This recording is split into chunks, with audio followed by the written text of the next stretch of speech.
सगळं गोंडवन पेटवलं आपल्या शब्दांनी. अशा तुमरामांच्या गोंडवन पेटली आईच्या दुसऱ्या आवृत्तीचंही आपण चांगलं स्वागत करावं अशी माझी आपल्याला विनंती आहे. कारण या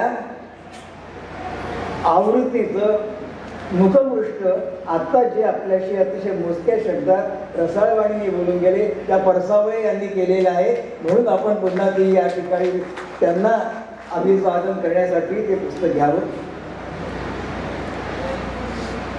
त्याची जशी दुसरी आवृत्ती निघाली त्या दुसऱ्या आवृत्तीत आणखीन एक वैशिष्ट्य आहे.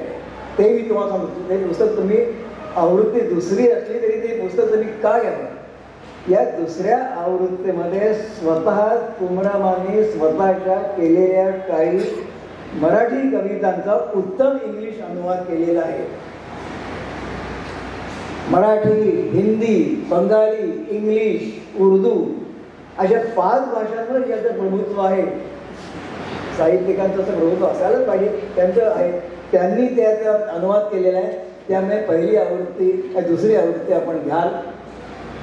ही जशी दुसरी आवृत्ती निघाली तशी डोंगर माथ्यावरील सर्वांना रात्रींना जेव्हा चेव येतो त्या संग्रहाची पुढच्या संमेलनापर्यंत दुसरी, तिसरी, चौथी काय 10वी देखील आवृत्ती निघू शकते. इतकं या संग्रहाचं मोल आहे असं मला स्वतःला वाटतं. या त्या कविता अत्यंत शक्तिशाली आहेत. संग्रहातील 52च्या 52 कविता वाचून मी बोलतोय. वामन मल्हार जोशी नावाचे मराठीचे एक समीक्षक होते मागच्या पिढीत. मोरांनी वगैरे माहीत नाही त्यांचा अभ्यास केला सगळं. त्यांनी विचार सौंदर्य हा शब्दप्रयोग केला. साहित्य म्हणजे विचार सौंदर्य. त्यात विचारही असतं आणि सौंदर्य असतं, कलाही असते.